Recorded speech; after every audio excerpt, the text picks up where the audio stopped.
ako dito lang ako sa Proverbs 22 for itong pinaka main verse niya. Main verse mo, Proverbs 22 verse 4, yes. Okay, sabi niya dito, the reward of humility and the fear of the Lord are riches from the life. Hindi na. Are riches from the life. Sabi niya gano'n, di ba? Yes. Dalawa lang ang focus ko dito. Yes. The reward, sabi niya gano'n, di ba? Okay, meron lang akong kinuha dito eh. Sabi ko nga ganito eh. The two condition in this verse, makikita mo, itadrag natin dito, makikita mo, two condition in this verse. Sabi niya ganito, no? Kaya nga dinrag ko na kagad eh, sabi ko nga, teaching ito. Ewan mo ba? Sabi niya dito, yung reward of humility, no? And the fear of the Lord. This is the condition. And number two, condition, sabi niya gano'n, sabi niya, ano ba sabi niya? Balikan ko siya, sabi niya, this is the sabi niya, ang pangalawang condition, riches, honor, and life. So, dalawa lang ito. Dalawa lang ang pag-aaralan natin dito. So, when we honor, yung humility, tapos sabi niya, yung humility, ibig sabihin pagpapakumbaba. Yun ang sinasabi. When we admit to God, no, pag ito ay sinasabi natin sa Diyos, ang lahat ng bagay, ang lahat na nararamdaman natin, this is humility. Amen po ba? This is humility na sinasabi. Kaya nasabi ko, abang nagtuturo siya, paano ko ano to eh, teaching ito. Amen po ba? So, nag-ano ako. Sabi niya ganun. So, in condition humility, fear of the Lord. Sabi niya, humility is not thinking, no? Thinking less of yourself. Hindi, yung pagpapakumbaba hindi talaga. kabawasan. Hindi kabawasan sa atin ang pagpapakumbaba. Ako nyo, kung anong ibig sabihin dito, kung nagpakumbaba kaya, sabi ko lagi, di ba magpakumbaba ka na, basta umayos. Tama po ba? Basta umayos. Kasi kung parehas kayo ng positive, walang mangyayari. Tama? Pero kung ikaw, kahit pa alam mong tama ka, alam mong siya ang mali, para lang magkaroon ng kaayusan, okay, it's okay. Magpakumbaba ka. And this is, God will honor this. Amen po ba? It's not the matter na, hindi na importante kung ano sasabihin ng tao. Importante dito, nagkaayos kayo. No? Then later on naman, ang Diyos, dahil ang Diyos ay ating pinaglilingkuran na Diyos ng kaayusan, aayusin din naman niya itong mga bagay na to. Are you there? Amen. So ito yun. Ito yung ano dito na yung humility na sinasabi natin na the reward of humility and fear of the Lord. Kasi bakit mo ginagawa ito? Kasi natatakot kayo. Nagkakaroon ka ng takot. Hindi yung takot sa Diyos. Yung nagkakaroon ka ng takot sa Panginoon. Okay? And fear of the Lord. So sabi niya ganun, it is realistic assessment of who you are without God. Recognizing your need for His wisdom, grace, and direction. Ito yung sinasabi, nagkakaroon tayo ng, kasi kapag nagkakaroon tayo ng itong pagkayumid, God will going to lead us. He will lead us. Whether we like, itong nangyaring ito, the whole week. Kaya sabi ko, I don't care. Hindi ko alam, ito yung tinuro ng Diyos sa buhay ko ngayon, na dati pag wala ang tao, malungkot. Ngayon, hindi. Kasi ang Diyos, meron siyang ginagawa. So, let the process of God. Matuto tayo doon sa proseso ng Diyos. Matuto tayo maghintay doon sa proseso ng Diyos. Do not be in a hurry. And that is submitting and humility to God, na kasi pinagkakatiwala mo sa Diyos ang bawat nangyayari. Hello, are you there? So sabi ko, oh Lord, sabi ko, akala ko nandun ako sa process, the level, nandun ako sa faith na pero meron pa rin minsan, kasi ang demonyo, yung ganyan, malulungkot kayo kung saan ka nakabasik. Pero now, for last month and this month, tinuruan ako ng Diyos. When I stay in the church in 10 days or almost 15 days, no? Talagang nag-inquire ako sa Diyos. So I make down myself sa Panginoon. Ano pa ba, Lord? Anong tinuturo mo? Ano ba nakikita mo? Sabi ng Diyos. So sometimes we need to recognize yung bagay na pinapakita ng Diyos, pinaparanas ng Diyos sa buhay natin. Amen. No? Then you need to submit. Ibaba mo sa Diyos ito. Then makikita mo, you will learn something na hindi mo pa pala natutunan noon na naakala mo, alam mo na. Amen. No? So yun, ito yung nakita ko. Kaya nga this week, nung pumasok na ako, sabi ko, Lord, papasok na ako. Sabi ko, ganun. So pumasok ako. So, you know, nung pumasok ako, talagang nagkaroon ako ng lakas ng katawan, na-restore ako, spiritual, na-restore ako. Then, lumakas ang katawan ko, nakita ko, kahit na akyat panawag ako sa hagdanan, doon sa MTR, hindi ako hinihingal. Samantalang noon, maglalakad lang akong ilang steps, inahapon na ako, para, yung puso ko para lalabas. But ito, kailangan lang pala, you need to submit to God. Kung ano ang gusto niya, pakinggan mo, you need to have time sa Panginoon, makinig sa Panginoon. Hindi lang ikaw lagi nagsasalita sa Diyos. And when the time of God will talk, you need to have your time to listen kung ano ang pinapagawa ng Diyos. So napakahalaga ito bilang tayo para ikaw dito sa sinasabi kong pangalawang ano niya, para paano mo makuha yung riches, no, yung prosperity ng Diyos. So sa madalit salita, pumasok ako, favor ng Diyos ang naranasan ko. One day, binigyan ako agad ng, magkano? 5,000. 5,000. Kasi sabi ko, Lord, magbabayad kami ng renta. Ang dami kong bayarin, Lord. Bayad kuryente lang. So, in one day, nag-release sa akin, hindi ko alam kung magkano nag-release sa akin. Hindi ako hingi. Hindi ako nagsasabi. But God, because when I took God, sinabi ko lahat ito sa Kanya.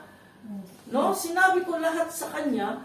Then, ang Diyos ang nag-process ang Diyos. Yes, So sabi ko, hindi niya ako, God will not put you in shame. Hindi kayo ilalagay doon sa kahihiyan. No? Ayaan mo lang yung process ng Diyos. Kaya nga sabi ko, kaya bang nagtuturo si Pastora Beth, sabi ko, Lord, teaching ito. Ano bang isasabihin ko? What you experience, sabi ng Diyos sa akin, yan ang sabihin mo. And this humility, this is the process, how my people to prosper. Sabi niya gano'n. So kaya sabi niya dito sa akin, the reward of humility is prosperity. Amen. I tell you, ulitin ko, the reward of humility, kasi when we submit to God, Lord, eto lang ako ito lang ang sinasabi ko, eto lang ang kaya ko ngayon, Lord. Eto yung kaya ko, but God, sabi nga doon sa turo niya, in the first place, God bless us already. He bless us already. So we cannot say sa Panginoon, I don't have Lord. I cannot give. First, ang Diyos, pinagpala ka na niya.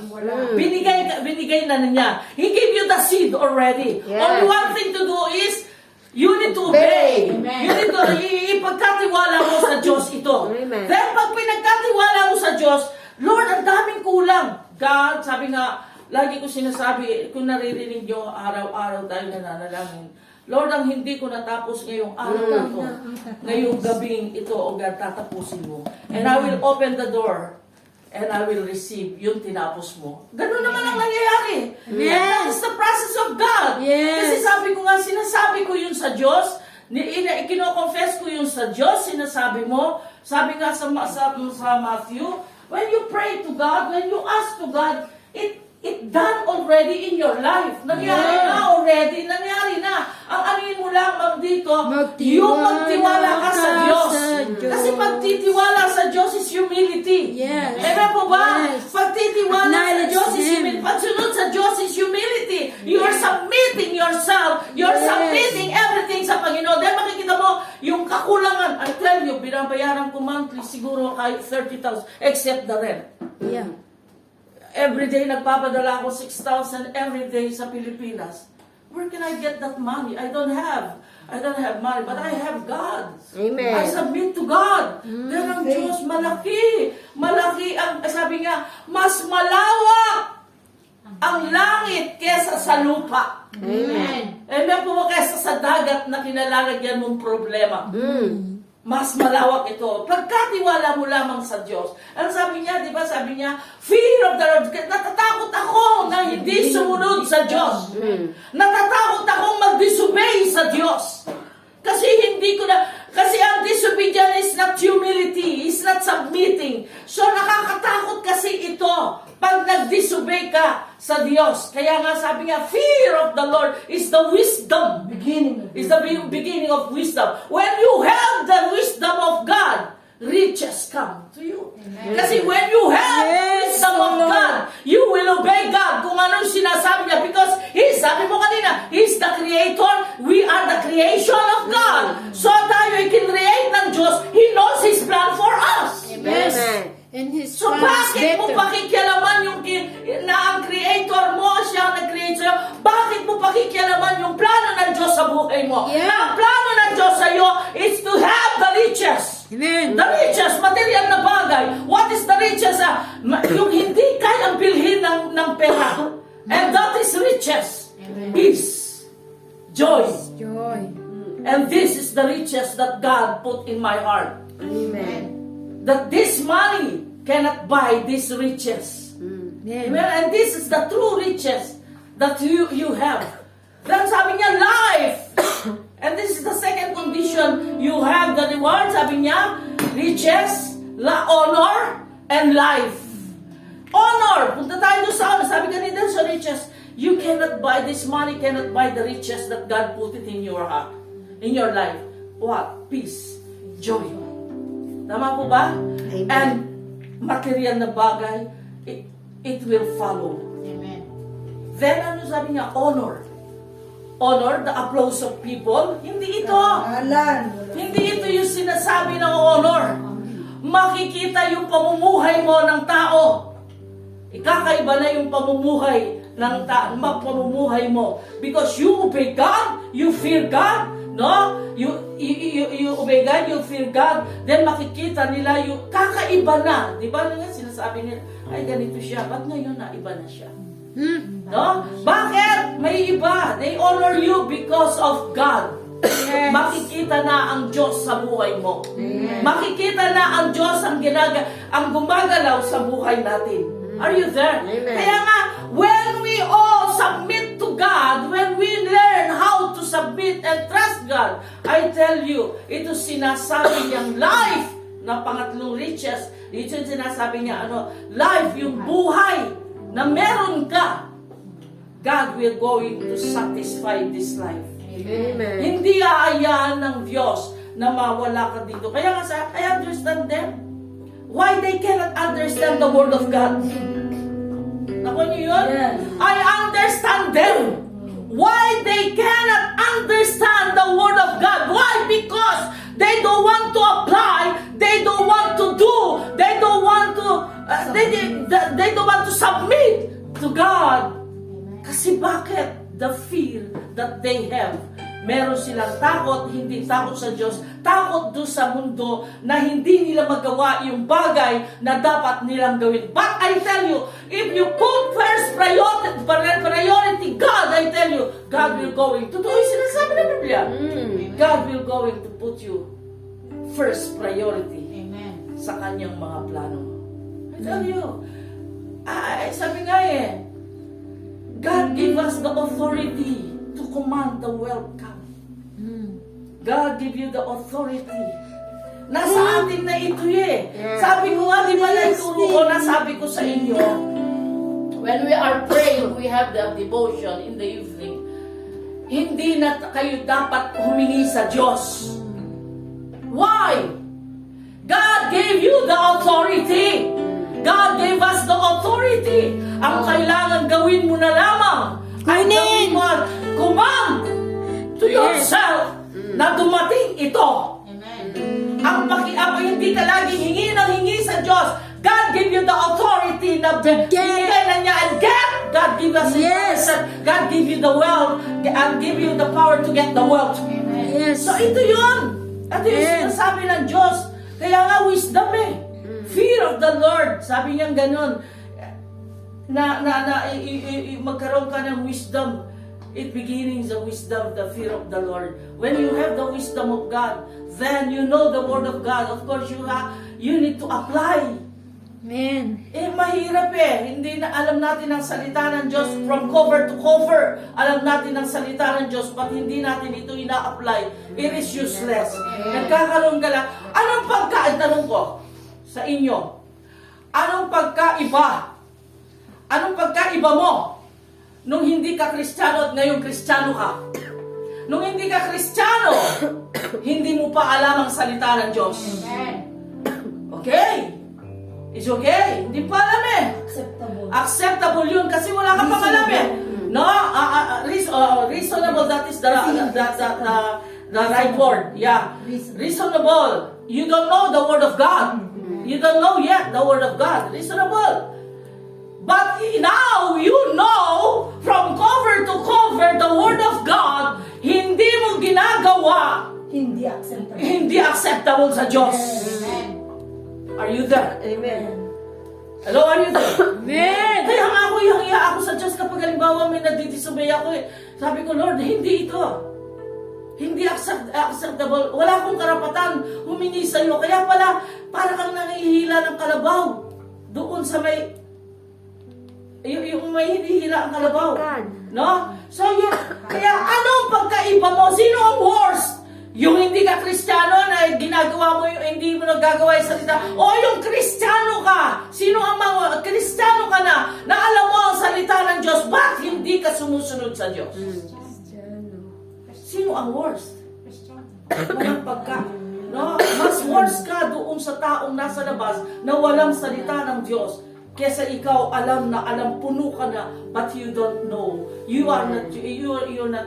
You did not put the word of God in your lives. You're not doer of the word of God. Are you there? Kaya yun Kaya sabi ko, Lord, this condition that you bring us today, I pray na makita namin ito. I include myself. Pero alam niyo, sabi ko nga dumadanas tayo ng pagsubok ng Diyos, pero tingnan mo yung pagsama ng Diyos. Amen. Ako yun ang tinignan ko Imagine, ang pagsama ng Diyos, yung favor ng Diyos sa buhay ko. Amen. Dapat matagal na tayong sarado, wala tayong pambalat, yung favor ng Diyos, binibigay ng Diyos. No? Pwede ba? Sabihin ko sa inyo, huwag lang sa akin, nasahin nyo, na magamit kayo ng Diyos na ganoon, that God can perform in your lives too. Tama po ba? Amen. That God can perform in your lives too na pwede yun. Nandiyan ka lang, nakaupo ka. Then, eto. Alam niyo po ba, no Friday, nasira yung jackhammer dun. 11,000 ang kailangan ko on the spot. Nagraras kami kasi talagang may target day kami talaga. Pero bigla talaga ang demonyo, namuntik na matanggal ang kamay ni Joey. But, ang Diyos, hindi niya inaalaw. Hindi mo inaalaw ito, Lord. Then suddenly, nasira. Talagang hinihindir ng demonyo yung pagtatagumpay. But he cannot. I need 11,000. In that time, 11,000, Lord, I just pray, Lord, this is yours. Sa harapan ko, may naglagay ng pera. Hindi ako humingi, hindi ako miram. May naglagay, on the spot, pinagpabili ako. Just imagine. So, God is God of miracle is working. When we have faith, this is a bonus. No, when we do these three things na ito, yung two condition na ito sa Panginoon, we are opening the door of miracles in our life, in our faith. We are using the key, not the key, to open the door of miracles in our lives. Amen po ba? So, napakasimple humility lang. Pero kasi yung humility is paggalang, pagsunod, pagpapakumbaba. Kasi kapag ginagalang mo ang Diyos, susunod ka doon sa inuutos niya. Para sa iyo naman yan, hindi para sa akin. Amen. Tama ba? Para sa akin ba ito? Hindi. Bakit hindi natin sabay-sabay gawin ito? Mas gawin ito para lahat tayo ay managana. Amen. Tama po ba? Yun sabi nga humility. Dahil makikita mo dahil nagagawa mo ito, dahil natatakot ka sa Diyos na madisobey mo siya. Natatakot ka na makadisobey tayo na hindi magawa ng Diyos. He cannot perform His miracles in our lives. Amen. Amen po ba? So yung kasama niya dyan, sabi ko doon sa pangalawa, yung pinakahuli ng verse, riches, honor, and life. Nasabi ko na nga kanina, yung riches, this is not a material things, but the money that cannot buy that you have. Then, karangalan, honor, and life that you have. That life that God designed in you, nobody can get this. That is yours. Amen. Do not allow the devil na kunin niya ito. Amen po ba? Sige po tayo tumayo.